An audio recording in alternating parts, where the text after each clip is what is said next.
Hello and welcome to Just One More Watch, and welcome today to my review of one of the hottest budget watches of 2022. Yeah, alright, I'm a bit late with this one. Sometimes I am driving the hype train and other times it's long gone and I'm left standing on the platform in the rain. The Citizen Tsuyosa was launched in August 2022, I believe, very much as part of the integrated bracelet boom that at the budget end of the market at least has been spearheaded by the Tissot PRX, of course.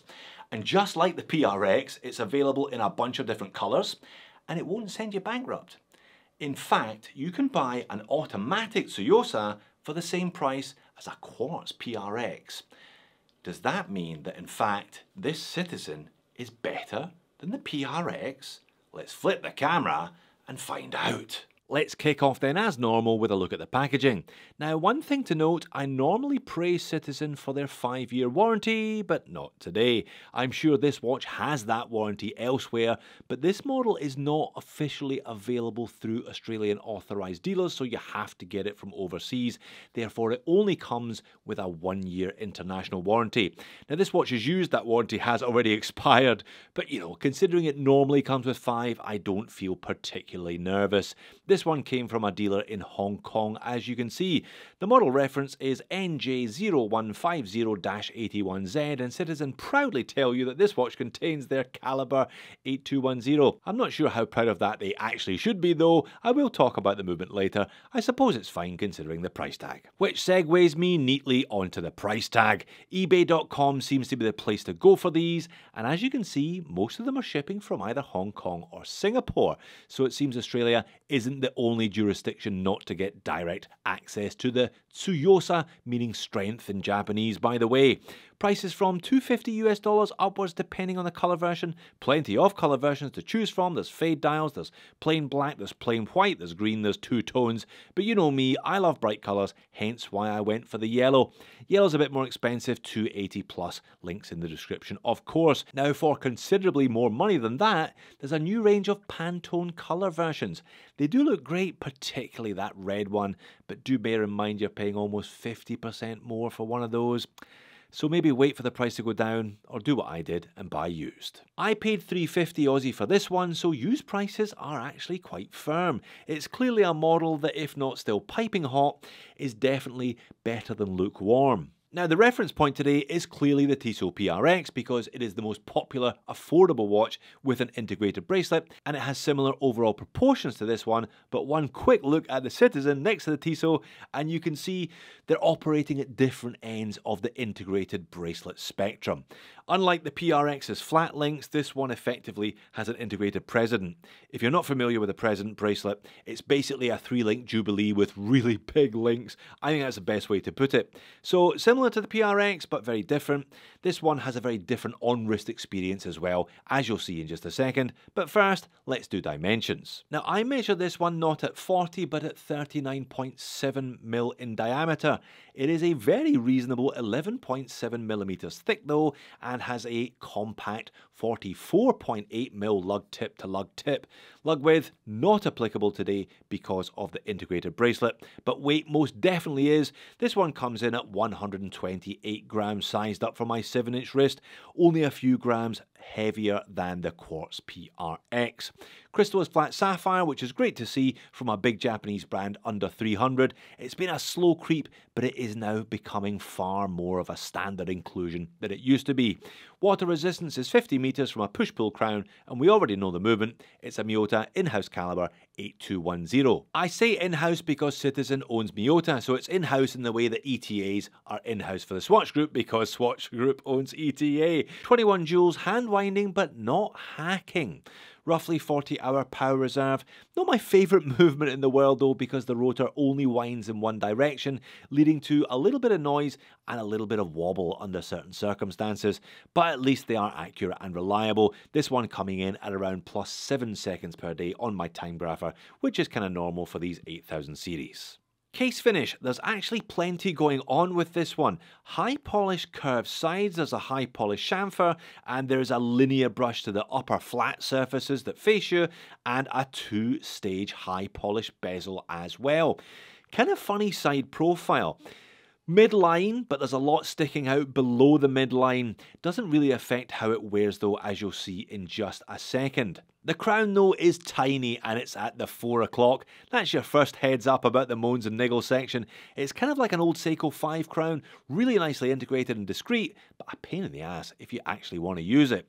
The bracelet is pretty good though, present as discussed, big gaps between those links, but that does mean good articulation and it's nice and comfortable. Held together by push pins, which is fine, high polished center links, fine brushed outer links. The clasp looks good from the outside. It's got a nice upper section with the Citizen brand name in it, double security pushers, but when you pop it open, classic affordable Japanese big brand clasp, i.e. pressed and a bit cheap feeling. At least you get 3 holes of micro adjust, not something you get with a PRX. It's not a huge number, so loose is still probably the way forward with this one. Let's get into the dial and hands. It's really nice, it's clean, it's simple. Definitely a little bit of Rolex though, with those applied batons and stick hands and the Cyclops. Plus the case is a bit reminiscent of the oyster quartz case of old. But none of those things are particularly bad, are they? Certainly not to me or anyone who is a fan of Rolex. Double batons with silver surrounds at 12 and 6, singles everywhere else, and a small clip baton to make way for the date complication at the 3. They've kept dial printing to a minimum, which I do appreciate. Just the Citizen name sitting quite high actually beneath the double baton, and then the ubiquitous automatic just there to balance out the brand name, sitting above the double baton at 6. There's a printed minute track around the outer edge, and that's your lot. It's nice and simple, but that allows the colour to really do its thing. This is the second yellow-orange Citizen that I have bought so far this year. It's a great colour. There's plenty of sunburst. You can see it here in these dynamic shots, and you can see the texture that is responsible for the sunburst in these super close-up macro shots. Handset, very simple, stick hands with Lume, and in the Rolex tradition, they are narrower than the indices that they point at. No Lume on the second hand, it's just a very simple needle with minimal counterbalance. It's about as unobtrusive as a second hand can get. Is it an exciting dial and handset? Definitely not. I think this one looks really rather plain, perhaps even boring, in black and white. It needs colour for the watch to really come alive, so don't be frightened about going for one of the more intense colour variants. You'll thank yourself for it later on.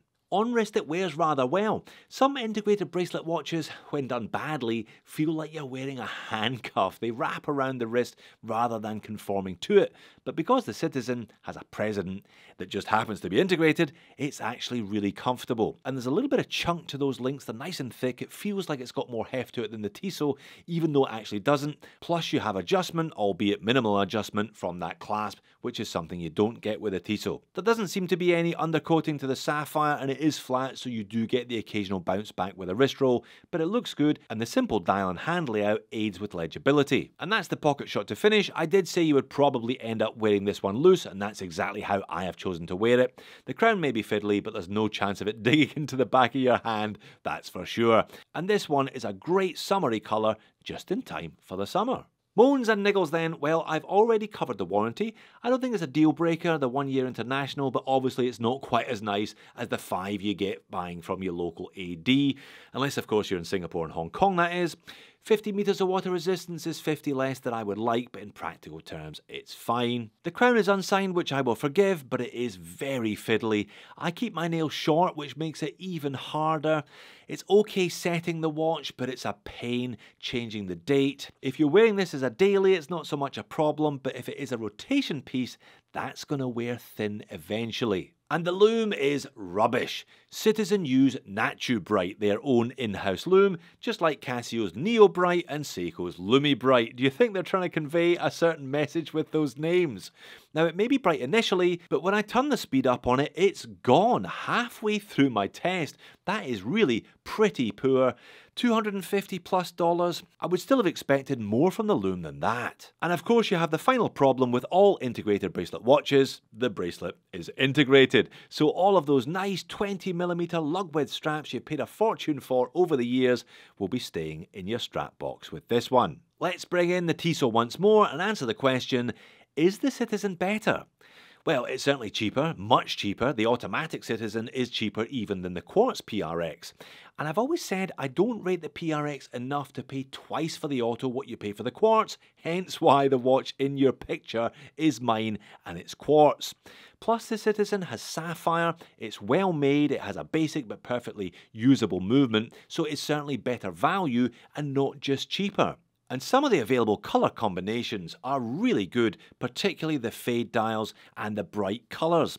But because the two companies have gone in such different directions with the bracelets, as much as they're in the same category, it's almost like they aren't. The Tissot is a 1970s style integrated bracelet sports watch. The Citizen just happens to have an integrated bracelet. So there are pros and cons to owning either of them, but there's nothing to say that you can't own both of them. So there you have it. Is the Citizen better than the Tissot? It kind of depends what you're after. They're actually very different. It's certainly much cheaper and it has a bit more meat to it than the quartz Tissot, and I think it will wear better on smaller wrists than the larger PRX will. But remember, there's no reason why you can't have both. If you want to see another bright, colourful and affordable Citizen, click here. If you want to see more about the Tissot PRX, click here. Thanks for making it all the way to the end. I'll see you again in the next one.